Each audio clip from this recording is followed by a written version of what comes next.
Welcome back to another episode of MotoGP Mac, and today we're going to talk about an idea that Gigi Dall'Igna had for the 2027 regulations. Now, as we know, the 2027 regulations are being talked about by the manufacturers, and there is a couple of weird ones out there. So one of the first ones is that would hybrid technology come into place for the 2027 regulations, and Ducati and them say no. KTM are quite keen on the whole hybrid motorcycle idea, but I don't really see it happening in time. But as I mentioned a couple of weeks ago on a podcast, and to Jake's dismay, one of the major things that they're talking about is getting rid of the ride height device altogether and going back to, I will call it, a normal suspension coming out of the corners.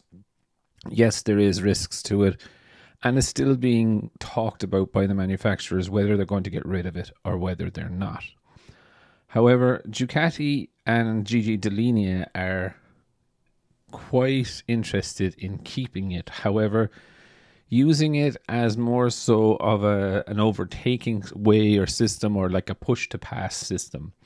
So what they're proposing to bring to it is that in the Sunday races, for example, you will be allowed to activate your rear ride height device 10 times during the race and no more. And this kind of, for me, is kind of a little bit like activating DRS in the Formula 1 car. Now, I think it's a little bit ironic that we were talking about Formula 1 during the last podcast and someone told us this was MotoGP, not Formula 1.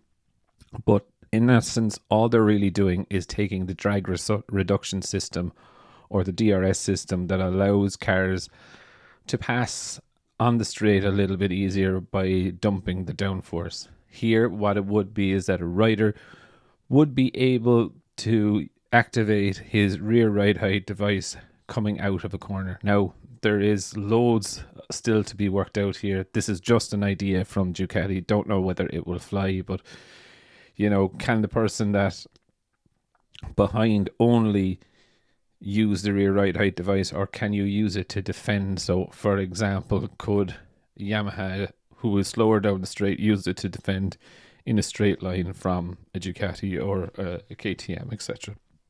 So, look, there's loads to be worked out here, but in a way, it kind of makes sense to me that not to abolish the whole ride height system totally. You know, people have spent millions upon millions in developing it rather than just throwing it out. But then saying that I don't like the idea of DRS in Formula 1. If you're good enough to pass the person on the brakes, pass them. And I kind of think similar on the bike, but I would definitely love to know your thoughts.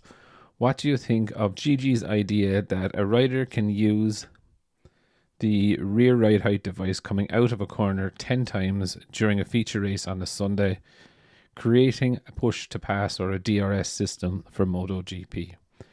Definitely leave your thoughts in the comments below, and I'll be back again tomorrow with another video.